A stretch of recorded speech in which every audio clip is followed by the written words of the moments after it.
अस्सलाम वालेकुम, I am Gulnaz Nadeem. आज हम आपके लिए एक मज़ेदार सी रेसिपी लेकर आए हैं, बेसन की रोटी जिसको मिस्सी रोटी भी कहते हैं। बारिश के मौसम में बनाई जाने वाली स्पेशल ये रेसिपी आपके लिए लेकर आए हैं। अपने लिए बनाइए, अपने प्यारों को बनाकर खिलाइए। बनाना बहुत आसान है। इसके लिए हम 1 टेबलस्पून अनारदाना लेंगे, 1 टीस्पून अजवाइन लेंगे, 1 टीस्पून हम साबुत ज़ीरा लेंगे, 1 टेबलस्पून हम सूखा धनिया साबुत लेंगे। इसके साथ सॉल्ट एंड पेपर आप ऐड टू टेस्ट कर सकते हैं। मैंने यहाँ पे 1 टीस्पून सॉल्ट लिया है, 2 टेबलस्पून मैंने चिली फ्लेक्स लिए हैं, 2 टेबलस्पून ऑयल ऐड करेंगे, half tea spoon baking soda add करेंगे, 1 टेबलस्पून मैंने जिंजर पाउडर लिया है, 1 टेबलस्पून सूखा धनिया पाउडर है, हाफ़ टी स्पून हल्दी है, 2 टेबलस्पून कसूरी मेथी है। ये ड्राई इंग्रेडिएंट्स हैं। और इसके साथ बड़े साइज़ का मैंने प्याज लिया है जिसको बारीक स्लाइस कर लिया है, हरी मिर्चें हैं, हरा धनिया है। और मैंने यहाँ पे 100 ग्राम्स आटा लिया है, 100 ग्राम्स मैंने मैदा लिया है एंड 400 ग्राम्स मैंने बेसन लिया है। आपने इसकी मेजरमेंट अपने हिसाब से भी कर सकते हैं। मैंने प्यालियाँ भी दिखा दी हैं कि मैंने किस साइज़ की प्याली में लिया है। हाफ़ मैंने मैदा और आटा लिया है। अच्छे तरीके से इन सब चीज़ों को हम पहले छान लेंगे ताकि अगर इनके अंदर कोई गुठली वगैरह है, कोई लम्स है तो वो भी, और या कोई और चीज़ है तो वो इसके अंदर ना शामिल हो और वो निकल जाए जैसे ही हम इसको छानते जाएंगे। और एक रीज़न ये भी है कि ये सब चीज़ें बहुत अच्छे से वेल कंबाइन हो जाएंगी। इसके अंदर हम हाफ़ टी स्पून जो है बेकिंग सोडा ऐड करेंगे, बेकिंग पाउडर ऐड नहीं कर रही हूँ मैं। और आपने इसी तरह से छान के इसके अंदर मिक्स करना है ताकि ये सब वेल कंबाइन हो जाए। अच्छी क्वालिटी की चीज़ें लीजिएगा। इस सारी क्वांटिटी से 10 से 12 जो हैं बेसन की रोटियाँ या मिस्सी रोटी कह लें, वो बहुत आसानी से बन जाएंगी। इन सब चीज़ों को मिक्स कर लीजिए ताकि ये अच्छी तरह से जब हम गूंदें तो हर चीज़ प्रॉपरली मिक्स हो जाए। इसके सारे ड्राई स्पाइसेस इसके अंदर ऐड करते हैं हम। सारे स्पाइसेस ऐड करने के साथ साथ हम इनको मिक्स करते जाएंगे। रेसिपी बनाना बहुत आसान है। इन्हीं टिप्स एंड ट्रिक्स को जब आप फॉलो करेंगे तो यकीन कीजिए कि ये बेसन की रोटी इंतहाई शानदार आप घर पे बनाने में कामयाब हो जाएंगे। हमारी रेसिपी को ज़रूर फॉलो कीजिएगा। हमारे चैनल को भी सब्सक्राइब कीजिए, शेयर कीजिए अपने फ्रेंड्स एंड फैमिली मेम्बर्स के साथ and please hit the bell icon. हमें आपके फीडबैक का रहेगा इंतज़ार जब आप ये रेसिपी ट्राई करेंगे बेसन की रोटी घर पे। स्पेशली अपने घर वालों को बारिश के मौसम में चाय या लस्सी के साथ सर्व करेंगे तो ज़रूर बताइएगा कि आपको कमेंट्स में क्या कहा गया। बहरहाल हम अपना आटा अच्छे से मिक्स करते हैं। इसके अंदर हम अब मिक्सिंग के साथ साथ अपनी वेजिटेबल्स ऐड करेंगे जिसके लिए मैंने एक बड़े साइज़ का प्याज लिया है और इसको बहुत बारीक स्लाइस किया है। साथ में हरी मिर्चें हैं और सब्ज़ धनिया है। I am not adding here mint. इसके अंदर पुदीना बिल्कुल भी मत डालिएगा, जिसका मज़ा नहीं आता है क्योंकि वो पकने के बाद एक अजीब सी उसकी खुशबू की बजाय स्मेल सी आने लगती है, महक नहीं आती है। हम इसको अच्छी तरह मिक्स इसलिए कर रहे हैं ताकि हर बाइट में आपको इस खाने का मज़ा आए, ना कि किसी जगह नमक रह जाए किसी जगह मिर्च, ऐसा ना हो। इसको गूंदने के लिए मैं जो पानी इस्तेमाल कर रही हूँ वो बिल्कुल रूम टेम्परेचर पे है, ना ही तो गर्म है ना ही बहुत ठंडा है। और आपने भी इसको ऐसे ही इस्तेमाल करना है। 2 टेबलस्पून ऑयल ऐड करेंगे, इससे ज़्यादा की इसमें ज़रूरत नहीं रहेगी। आप चाहें तो घी भी ऐड कर सकते हैं लेकिन ज़्यादा मत डालिएगा क्योंकि जब आप रोटी बनाने की लिए आटा इस्तेमाल करना शुरू करेंगे तो वो आपके हाथ से टूट जाएगा। तो कोशिश कीजिएगा कि इसके अंदर ऑयल आप ज़्यादा ना डालिए। और पानी भी थोड़ा थोड़ा करके हम इसके अंदर ऐड करते हैं और इसको गूंदते हैं। इन केस ऑफ अगर आपसे ये आटा पतला हो जाता है, पानी ज़्यादा डल जाता है, तो आपने घबराना नहीं, हमारे पास इसका भी हल है। आपने इसके अंदर आटा या मैदा इस्तेमाल नहीं करना बल्कि आपने इसके अंदर ज़रूरत के मुताबिक बेसन ऐड करना है।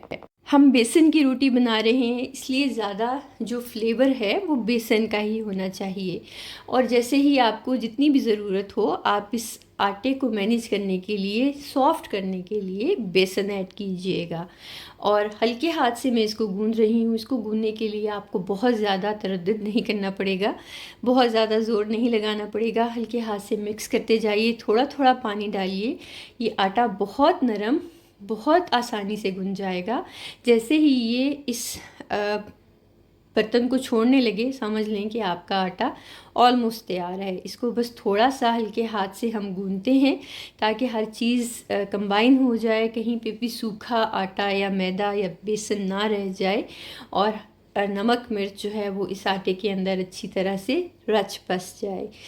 यकीन कीजिए, आप रेसिपी जब ट्राई करेंगे, घर पे इसको बनाएंगे, ना तो हम इसको तवे पे बनाएंगे और ना ही हम इसको कहीं बाहर पकने के लिए भेजेंगे, बल्कि आज हम इसको अपने घर ओवन में बनाएंगे। और जब आप ओवन में बनाएंगे तो यकीन कीजिए आपको लगेगा जैसे ये तंदूर से लग कर आई है रोटी। इतनी मज़ेदार, इतनी खस्ता होगी। और आप देख सकते हैं कि मैंने इसको तकरीबन 4 से 5 मिनट जो है वो बहुत आराम से, हल्के हाथ से, नरम हाथ से इसको गूंदा है, और ये बहुत आराम से मिक्स हुए जा रहा है। मैं आपको दिखाती हूँ कि जब आप आटा गूंदने की निशानी ये है कि ये आपके हाथ के साथ चिपकेगा नहीं। आप इसको वापस देख सकते हैं कि ये मेरे हाथ से भी नहीं चिपक रहा और ये बर्तन के साथ भी नहीं चिपक रहा। 10 से 15 मिनट का हम इसको रेस्ट देंगे और उसके बाद हम इसकी रोटियां बनानी शुरू कर लेंगे। मैंने ओवन जो है वो प्री हीट कर लिया है, क्योंकि आज हम ये रोटी ओवन में बना रहे हैं और इसका जायका बिल्कुल आपको तंदूर की रोटी जैसा लगेगा।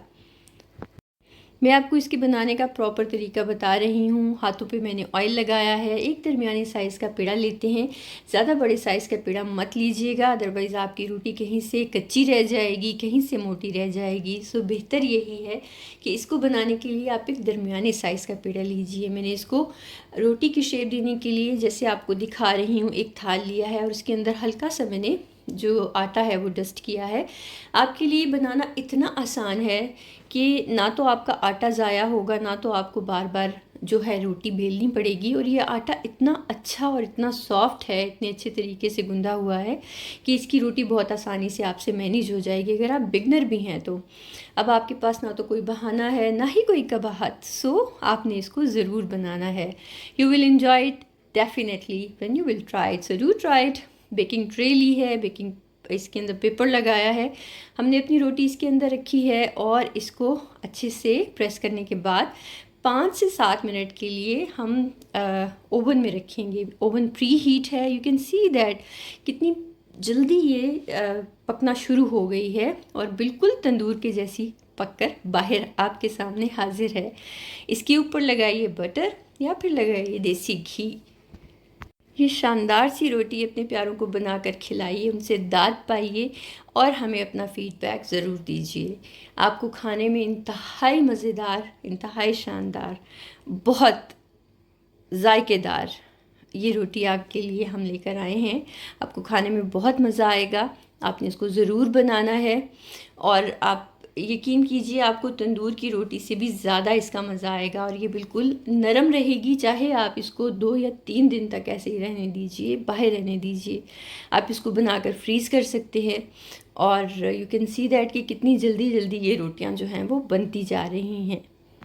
मज़ेदार सी चाय बनाइए या फिर लस्सी, अपने प्यारों को बनाकर खिलाइए और इन्जॉय कीजिए। बारिश का मौसम हो या गर्मी, हर तरह से आपको इसका मज़ा आएगा। मैंने इसको आलू और चने के रायते के साथ, साथ में इमली की चटनी के साथ सर्व किया है, जो कि इसके जायके को दोबाला कर देंगे। अपना ख्याल रखिए, अपने प्यारों का ख्याल रखिए, उनका ख्याल जिनका ख्याल हम पे फ़र्ज़ है। और आपसे लेते हैं इजाज़त, मिलते हैं एक और मज़ेदार सी रेसिपी के साथ। तब तक के लिए रब राखा।